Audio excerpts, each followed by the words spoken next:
I think I take a backseat to no one in my love of vintage guitars. There are certainly people who know more than I do. People often refer to me as an expert, but the people I talk to who buy and sell vintage guitars every day, those are the experts. And I think it's fair to say, and I think you will agree with me, that even among those wonderful vintage Telecasters, vintage Strats, P-Basses, Les Pauls, whatever the case may be, not all vintage guitars are created equal. Is that a fair statement? If you've played a bunch of 58 Les Pauls, maybe you played the best guitar you've ever played in your life. A lot of 57 Stratocasters, early SGs, they're not all the same.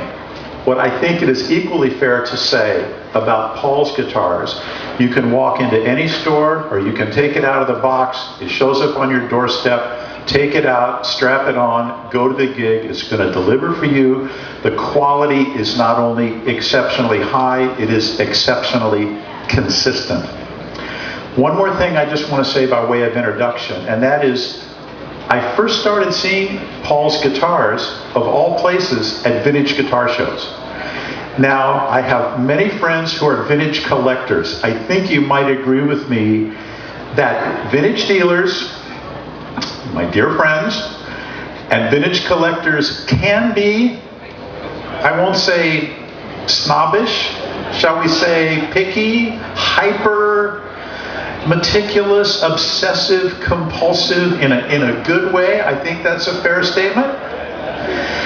And I went to the first Dallas Guitar Show, and I've been many times since to guitar shows all over the country. But early on, mid-'80s and late '80s, I saw in exhibit after exhibit where these guys would have all these fabulous vintage guitars, and they wouldn't be caught dead with a new guitar. And I have to say, they had no interest in a new Fender. They had no interest in a new Gibson. I was seeing these Paul Reed Smith guitars. And I was asking dealers, and they would just hand one to me and say, well, look, why do you think this guitar is here and fits in beautifully among people who are extremely invested and knowledgeable about the entire lore of the history of electric guitars? So there was something about these PRS guitars that from day one appealed to these folks. So those are my introductory comments. We are going to compare a 58 Les Paul. Now, I mentioned, and I think you agree, that not all 58 Les Pauls are created equal. This particular 58 Les Paul is not only very good, it is the best Ted McCarty guitar that this person has ever played in his life. Now you think about that. That's a lot. We have a 57 Stratocaster, fabulous guitar, not all of which are created equal. Paul Reed Smith's best ever Stratocaster. We're going to have both of those here. We have a couple of new PRS guitars.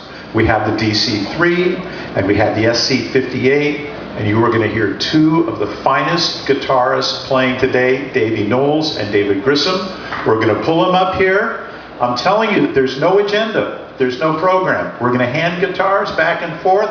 What do you want? Let's try this. Plug it into there. Let's play the front pickup. I'll play this thing on that guitar. We'll play the same thing on that guitar. Whatever they want to do. It's unrehearsed. Let's start with